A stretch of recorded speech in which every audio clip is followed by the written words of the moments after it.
வணக்கம். இன்னைக்கு நாம பார்க்க போற ரெசிபி வந்து ரொம்பவே டேஸ்டான, ரொம்ப ஹெல்தியான ஒரு அவல் கொழுக்கட்டை எப்படி பண்ணுறதுன்னு பார்க்கலாம் வாங்க. இன்னைக்கு நான் 1 கப் அவல் எடுத்திருக்கேன். நீங்க சிவப்பு அவல் இல்லைன்னா வெள்ளை அவல் எது வேணால் சேர்த்துக்கலாம். இது வந்து ஒரு நல்ல ஸ்மெல் வர வரைக்கும் வறுத்தா போதும். ரொம்ப கலர் சேஞ்ச் ஆகணுங்கிற அவசியம் இல்லை. வறுத்ததுக்கு அப்புறமா இது நம்ம பொடி பண்ணி எடுத்துக்கலாம். அடுத்ததாக இதே பேனில் ஒரு 2 ஸ்பூன் போல் ஆயில் சேர்த்துக்கோங்க.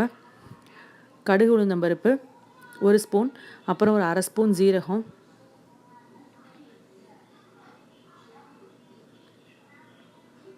ஒரு 1/4 டீஸ்பூன் போல் பெருங்காயம் சேர்த்து தாளிச்சுக்கலாம். அடுத்ததாக ஒரு 2லேருந்து 3 வரமிளகா சும்மா கையிலே உடச்சி போட்டுக்கோங்க. ஒரு மீடியம் சைஸ் வெங்காயம் பொடியாக நறுக்குனது அதையும் சேர்த்துட்டு நம்ம வதக்கி விட்டுறலாம். அடுத்ததாக ஒரு கேரட்டு, ஒரு சின்ன கேரட்டு நம்ம பொடி பண்ணி எடுத்துக்கலாம், இல்லைனா இந்த மாதிரி திருவியும் சேர்த்துக்கலாம்.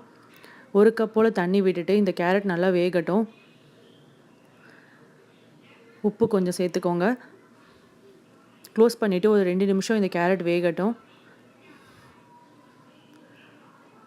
அடுத்ததாக நம்ம வந்து பொடி பண்ண அந்த அவலை நம்ம இதில் சேர்த்துக்கலாம். நல்லா பவுடர் ஆக்காமல் கொஞ்சம் கொரன்னு அரைச்சாதான் அவல் கொழுக்கட்டை வந்து சாப்பிடும்போது நல்லாயிருக்கும். சேர்த்துட்டு இந்த தண்ணியிலே பார்த்திங்கன்னா அவல் நல்லா வெந்துடும்.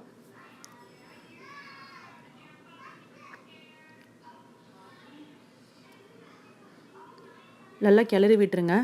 ரொம்ப வந்து ட்ரை ஆக்கிடாமல் கொஞ்சம் வந்து ஈரப்பதத்தோடு இருந்தால் தான் கொழுக்கட்டை பிடிக்கிறதுக்கு வரும். கொஞ்சமாக உப்பு சேர்த்துக்கோங்க. ஃப்ளேமை ஆஃப் பண்ணிவிடுங்க. நல்லா கிளறி விட்டுருங்க. ஆஃப் பண்ணதுக்கப்புறமா நம்ம வந்து பொடியாக நறுக்கினது தேங்காய், இல்லைனா இந்த மாதிரி திருவின தேங்காய் கொஞ்சமாக சேர்த்துக்கலாம். இது மூடி போட்டு கொஞ்சம் நேரம் ஆறட்டும். ஆறினதுக்கப்புறமா நம்ம வந்து இதை கொழுக்கட்டையாக பிடிச்சிக்கலாம். பார்த்திங்கன்னா ஆறிடுச்சு. நம்ம இப்போ இந்த மாதிரி கொஞ்சமாக எடுத்து இந்த மாதிரி பிடிக்கொடுக்கல்ட்ட மாதிரி பிடிச்சிக்கலாம், இல்லைனா வந்து உருண்டையாகவும் பிடிச்சி எடுத்துக்கலாம். நல்லா டைட்டாக பிடிச்சிக்கோங்க.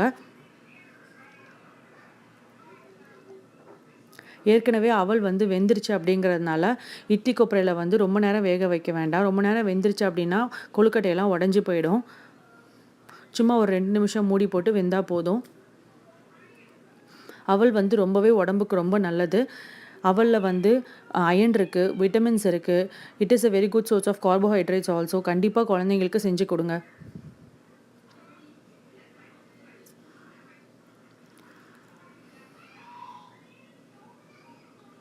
மூடி போட்டு ஒரு 2 நிமிஷம் வேகட்டும்.